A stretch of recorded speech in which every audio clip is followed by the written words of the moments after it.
Oh boy, nothing like the triumphant return of Mod Monday, everyone, because it's time. Mythworld's time.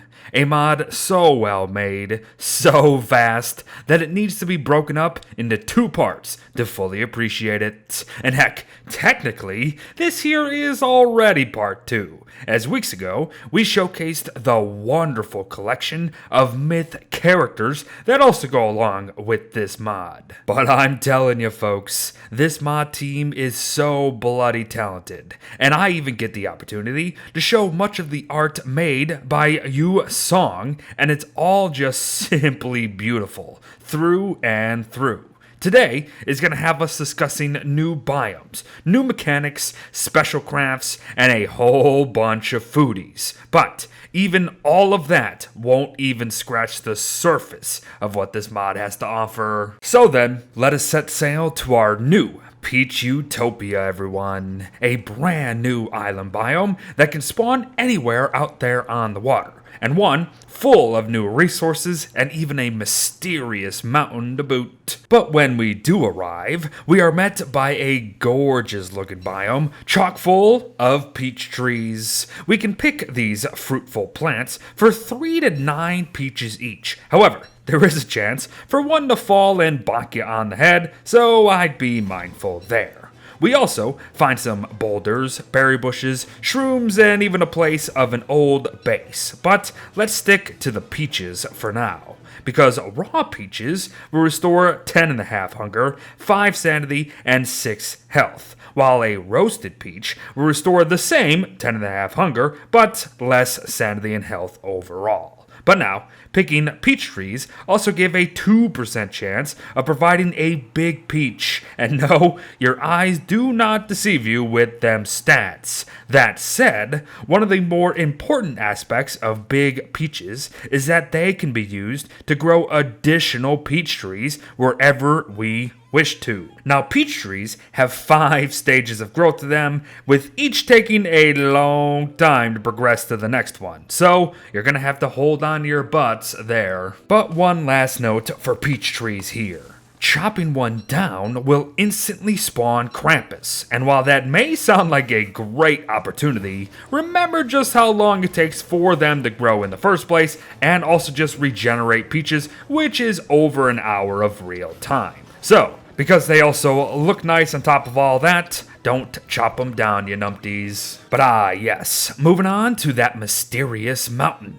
Enter it, solve the Moon Star Cave puzzle that is very reminiscent to the Apocalypse calendar found in Don't Starve Hamlet, clean the room of the entity who used to live within this spiritual place, and then gain access to a book entitled Myth Worlds. Now, while this does reveal the myth tab for crafting, it is more for the myth characters to unlock new powers. As yes, this mod gets updated with new content nearly every month. So, we're gonna have to come back to this place in part 2 soon. For now, let us talk yet another new food that will also play a huge role in what's to come.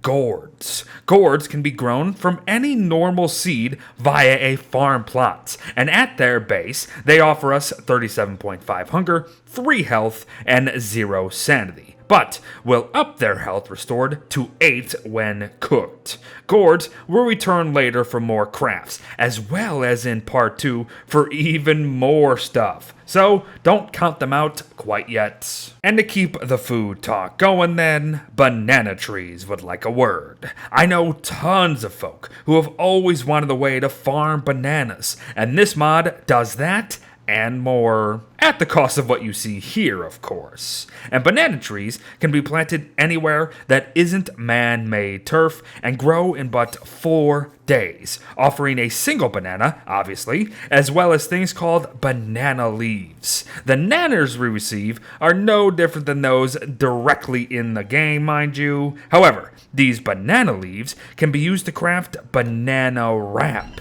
essentially just to take on bundling wrap as a whole, only for far cheaper. You can wrap and unwrap a selection of items all the same. However, you only get 1 leaf in return, so be mindful there. Plus, these leaves will be important for some other upcoming recipes to boot. Cause yes, if you haven't noticed, part 1 here is centered on the munchies of this mod because there are a bloody lot of them. But now comes the crockpot dishes, like vegetarian food here. 4 veggies, not including onions, peppers, garlic, and potatoes, mind you, whips one up, and it will fill you for a whopping 75 hunger each. Next comes honey pie, which will require 2 veggies with the same constraints as before, along with 2 globs of the sweet stuff. And enjoy the 37.5 hunger and 5 sanity boosts here. Peach banquet follows and must use 2 raw peaches, a butterfly wing, and a raw berry for a dish that not only has a beautiful sprite to it, but regenerates nearly 40 hunger, 10 sanity, and 50 health each munch. And yes, just the overall art of this mod is simply amazing. So well done there, once more. So then, let us drink to all your hard work with a glass of peach wine at 12.5 hunger, 60 sanity, and 3 health, all the while enjoying a slight temperature drop to boot. Oh, and wine here will also be returning soon, mind you. But for now, gourds return for a couple dishes, like gourd soup here, and it's 37.5 hunger, 15 sanity, and 20 health each gourdy slurp. And lastly, the delicious looking, but not so delicious sounding gourd waffles. That said, I'll snarf one down if it'll restore the amount of stats as advertised here for sure. But now again, this mod is updated constantly, so the information on the workshop compared to the game doesn't always match. And heck, I just filmed this yesterday and things have already changed. But all in all, these were some fancy meals for sure. But we aren't quite done yet, on many fronts actually, but let us stick to what we've been discussing here today. And to do that, we're gonna need to craft our very own Myth Worlds novel via a shadow manipulator. And with one, we finally gain full access to the Myth tab. However, there are only 2 crafts that concern us here today: veg rice and meat rice. Here is where those banana leaves make their return, and in order to get the foods out, one must unwrap them first. And of course, each restores their respective stats, yes, but they do more than that actually. For you see, if you don't unwrap them, and instead choose to toss them into the water, you can not only attract ocean fish, lobsters, and even narwhals can become more common along the way. This is but one example of the many layers to even the simplest of things in this mod. But speaking of lobsters, 4 additional unique dishes warrant our attention, like lobster feast here. A single lobster, a lotus flower, which is a Myth character exclusive, mind you, stone fruit, and a veggie for 75 hunger, 33 sanity, 40 health, wetness immunity, and even a drain on your current wetness over time when you eat it.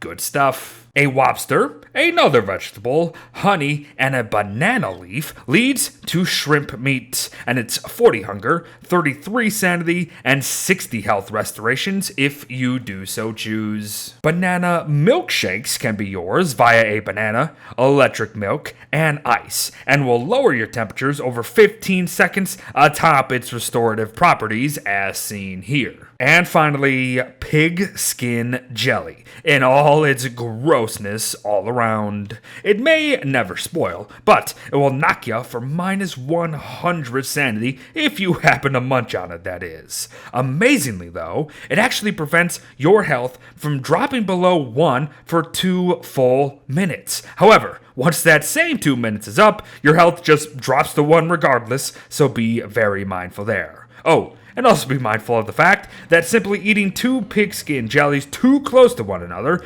is literally gonna kill you anyways. So there's that. But 2 last crafts here today, folks. The first being the pill gourd. Crafting one of these opens up 8 new additional inventory slots for us. However, not just anything can be used to fill them, mind you. It must only be pills. And what the heck am I talking about? Well, we'll get to that in part 2. The second craft, though, is the wine gourd, and this is one that we can actually talk about fully, as its purpose is to hold 5 separate things of peach wine in one container while keeping them permanently fresh along the way. While it is truly meant for just the wine, it can be refilled with just regular peaches too, which is interesting, so drink up. And yes, while that may be all for today, I can promise you that there is plenty more to come. Probably the best to come. Because not only do we have all the other crafts within the Myth tab to cover, there is an entire alchemy mechanic within this mod with unique and specific pills to create that all offer special properties to us. There's Lao C, an NPC who can be traded with for some of the best loot in the game, on top of unique weapons, armor, and more from within the mod.